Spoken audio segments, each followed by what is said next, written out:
14 నెలల నుంచి అంట ఆయన ఫామ్ హౌస్లో వండుకొని గంభీరంగా చూస్తుండంట. ఎవరిని చూస్తున్నావా గంభీరంగా? అచ్చోసిన ఆంబోతులాక నీ కొడుకుని అల్లుని ఊరు మీద వదిలినావు. మైసమ్మ మన ఏంది జాంగిర్పీర్ల దర్గాకు వదిలిన మేకపోతులాక ఊరు మీద పడి మేస్తా ఉన్నారు నీ కొడుకు నీ అల్లుడు. మన జాంగిర్పీర్ల దర్గా కోసుకుంటాం కదా మనం, అట్లా జాంగిర్పీర్ల దర్గాను కూడా మోసం చేసిన 100 కోట్లు ఇస్తాను మా శంకర్ చెప్తున్నాడు. ఇవాళ రాజన్న సిరిసిల్ల ఆలయానికి 100 కోట్లు ఇస్తాను, ఆ దేవుణ్ణి మోసం చేసినాం. ఈడ దర్గాను మోసం చేసినాం.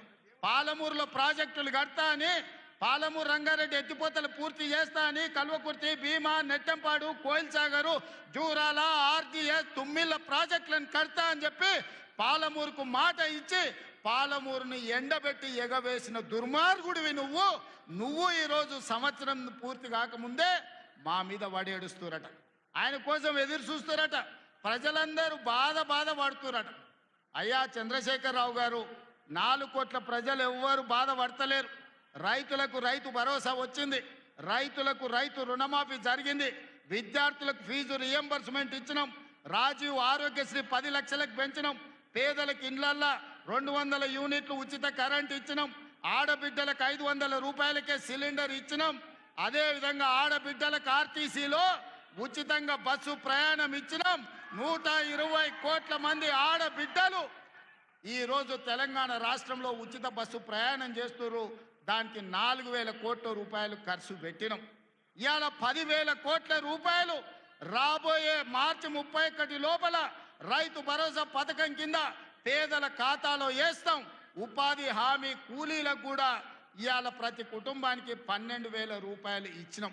ఇదే కాదు, తెలంగాణ సమాజానికి నిరుద్యోగ సమస్య, అలాంటి నిరుద్యోగ సమస్యను పరిష్కరించడానికి మొదటి సంవత్సరంలోనే 55,143 ప్రభుత్వ ఉద్యోగాలు ఇచ్చి దేశంలోనే చరిత్ర సృష్టించిన రాష్ట్రం తెలంగాణ రాష్ట్రం.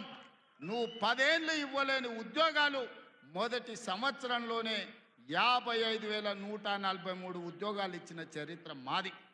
వీటన్నిటి మీద నీకు చిత్తశుద్ధి ఉంటే, నీ నాయకత్వం మీద నీకు నమ్మకం ఉంటే నువ్వు రా అసెంబ్లీలో. ఈ వివరాలన్నీ అసెంబ్లీలో పెడతా, చర్చ చేద్దాం.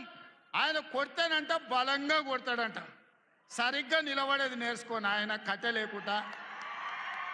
నీ పరిస్థితి ఎట్లుందో తెలంగాణ సమాజానికి తెలియదా? నువ్వు తూగుతున్నావా, సోగుతున్నావా, నువ్వు నిలబడగలిగే పరిస్థితులు ఉన్నవా? ఆయన బలంగా కొడతాడంట, ఆయన లేచి వస్తాడంట.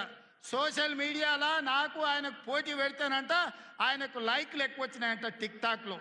10 ఏళ్ళు ముఖ్యమంత్రి చేసినోడు, కేంద్ర మంత్రి చేసినోడు ఇవాళ టిక్టాక్లో కేసీఆర్కు రేవంత్ రెడ్డికి పోటీ పెడితే ఆయనకు లైక్లు ఎక్కువ వచ్చినాయంటే నాకు తక్కువ వచ్చినాయంటే ఇవాళ వాళ్ళ కార్యకర్తలతో మాట్లాడుతున్నాను. నేను అడగదలుచుకున్నా, ఆ మధ్యలో బాలీవుడ్లో కూడా సల్మాన్ ఖాన్కు, రాఖీ సావంత్కు కూడా టిక్టాక్లో పెడితే రాఖీ సావంత్కి ఎక్కువ లైకులు వచ్చినాయి.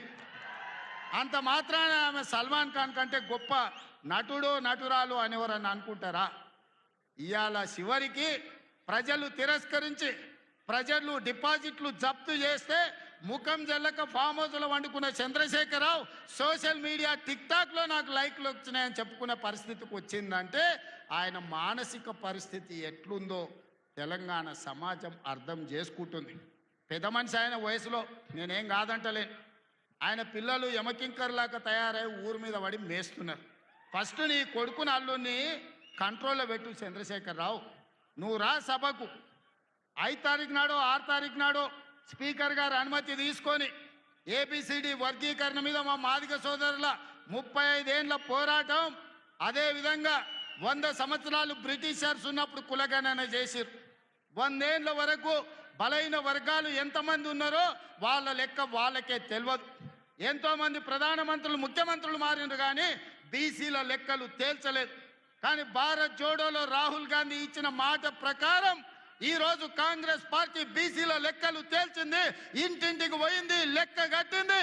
రాబోయే 2 తారీఖు నాడు బీసీ కులగణన నివేదిక రాబోతుంది. Subscribe us and press the bell icon for more interesting updates.